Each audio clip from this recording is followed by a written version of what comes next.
thank you, everyone. I know the last 3 days have been crazy.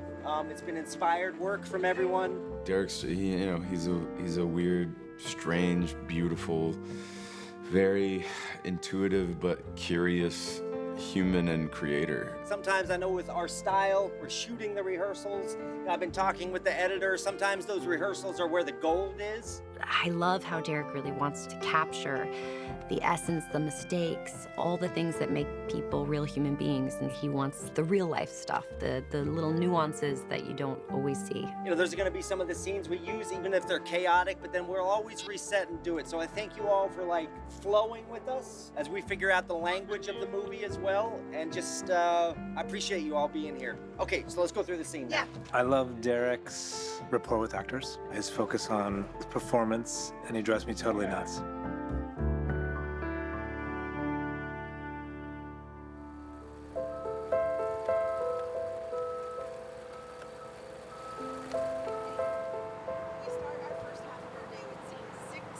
I spent 12 years trying to make my movie Blue Valentine, and in that 12 years' time, I started to direct documentaries. And when I started making documentaries, I started to realize that it was an interesting lack of control that I was having as a filmmaker, and I fell in love with that chaos. And so when I started to make narrative features again, I started to really try to blend documentary characters into these fictional worlds. Got some high boots down there. Stilettos at brunch. All right, girl.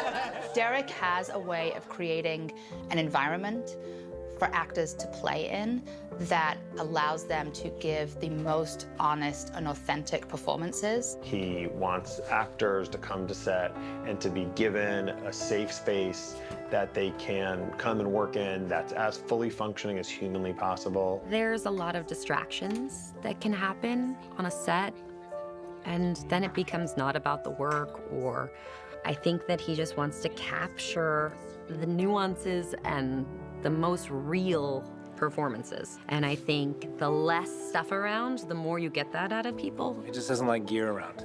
He wants it all to feel like a documentary, which is occasionally challenging.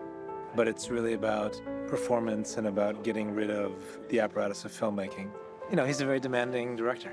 So it's always a challenge, but we push each other, I think, to do our best work. I think he just comes from a school of filmmaking that wants it to feel alive as much as possible. One of the cool things about this movie is that, I went and shot it down in North Carolina. I shot it actually in the church where Jeff used to go to church. Everywhere that we shot was as close to the actual real place that the real events happened in as absolute possible. Coming to Charlotte was really important. It was not the easiest logistically or financially to make this movie, but Derek knew he wanted to do his best to use not only real people, real locations, and just really experience the movie the way that Jeff experienced it. Derek's movies are all about soul, and I think the soul of the movie was here, and as good producers, we followed him and made it possible. Mr. Manchester, you're hereby sentenced to 180 months for each of the 3 victims, for a total of 540 months or 45 years in the North Carolina Department of Corrections. I think there's something about discovery and something about chasing ghosts that I can't quite explain the reason why, but it felt like this was the community where it happened. These were the people who it happened to. This was the world that Jeff was in, and I felt like I needed to go revisit the ghosts of that place and that time. Walking into the church where Jeff was, after I'd spent 4 years learning about Jeff's story, it was revelatory to me. And I could imagine how that place would embrace this stranger off the street. Now, you can't sneak out of here without saying hello to the pastor and his wife. It's against the rules. No, I would never. I'm Eileen. John Zorn. Yeah. And so many beautiful, people started to appear, that I You know, if I hadn't been in North Carolina, I would never have met them. Pastor Ron Smith is actually in the film. Catherine Scheimreif, who arrested Jeff, is in the movie. In Chasing the Ghost, he tries to put these traces of reality inside of the movie and doesn't try to like point them out. He's not trying to be like, hey, look how clever I am. It's just more for him and honoring the story and honoring the people that actually like experience this. I think it brings an authenticity of place and an authenticity of experience. And I think even though those people aren't necessarily playing the roles that they played in the real life experiences, they bring something to this that is sort of a truth that is unique and something that you can't get out of actors. How about 10 apiece, 300?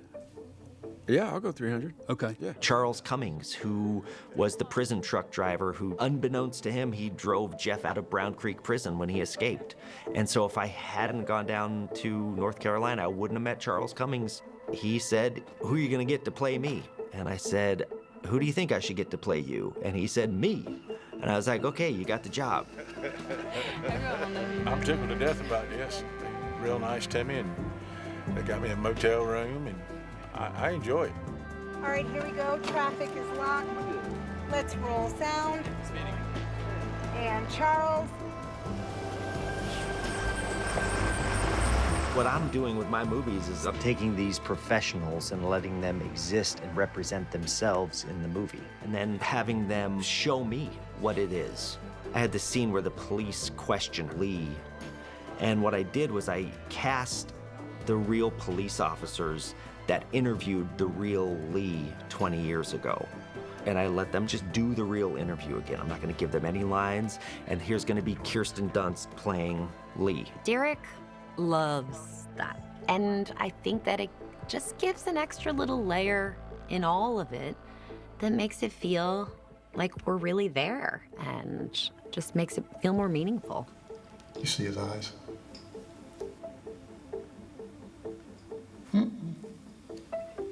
I do a lot with my actors where I put them in situations and let them kind of like improvise the situation. He's unlike anybody I've ever worked with, Derek. We did some experiments, this Kirsten and I. We did like a whole sort of improvisation about the day I hired her, and it was really fun. And also I didn't meet Channing until later.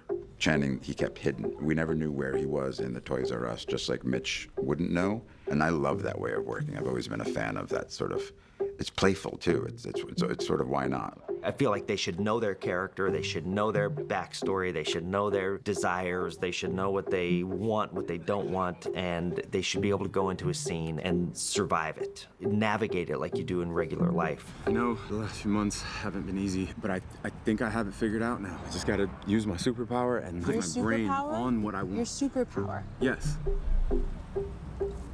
We did so much. I can't even describe it to you. Like, I played the part as Jeff in my mind. I played the part as, like, Chan. I played the part as Buster Keaton. Literally, like, he'd be like, all right, I want you to do this whole entire, like, next one, like Buster Keaton. And I'm like, what do you mean? Okay, great. I'm gonna do Buster Keaton now. And he's like, that was awesome. What about Jerry Lewis? Like, we did a take. Derek was like, just keep your mouth open the whole time. And I said, what, like Fozzie Bear? And he went, yeah, give me a Fozzie Bear take. So I did a take as Fozzie Bear. And that is the kind of thing that you don't get to do that ever. I don't know what moments of what takes have been used, or if all of those were just to try to, like, knock me sideways. Derek likes to mess with people a little bit in that way. Like, he'll mess with things so that things feel authentic and not cool and slick and how real life would be. He wanted to fuck me up, like, in the takes. He would just leave traps everywhere. So if I was at the McDonald's and I was supposed to, like, make coffee for cops that I'm robbing the place, he would, like, stick the cups, like, together so I couldn't get them apart. And then he would put the straws farther away, or like the holder, he'd put them literally across the room, like across the room, and I'd be like, they were just here, shit. He made me give Lily, who plays one of my daughters, full driving lesson thinking that she really didn't know how to drive. I knew she lived in New York, but I didn't know she was from California and knew how to drive already. So we did an improv of me teaching her how to drive, and I was like, this girl doesn't know how to drive. I've just freaked her out for probably 30 minutes. No. Kirsten and I, like 30 minutes into meeting, got to kind of just yell at each other and be annoyed with each other. It was great. I like that Derek facilitated things like that because it does matter and it does seep in to the performances. You love it, but also, because you know it's good, it's like a workout. Like, you know, you're like, I know this is good for me. I know this is gonna yield good things, but can you just not do this right now, please? Like, I just want to just like do the scene. Can you not just try to F me up right now? This asshole is giving me a lot of qualms and issues and booby traps everywhere. Stumbling blocks. Yeah. That should be the name of your production company. Stumbling Blocks. He tries to make it as new and as like fresh because he wants the authenticity of you figuring it out. Like, because that's what life is in a lot of ways. Like, you're just constantly seeing everything for the first time at all times. You know, you don't get a second try. There's no second takes in life. And I think he's obsessed in a way of like trying to like have the first moment, you know, like as much as he can, you know, because movies are hard to do that. Like they're not documentaries. Great cut. Beauty. Yes. Nice job, everyone.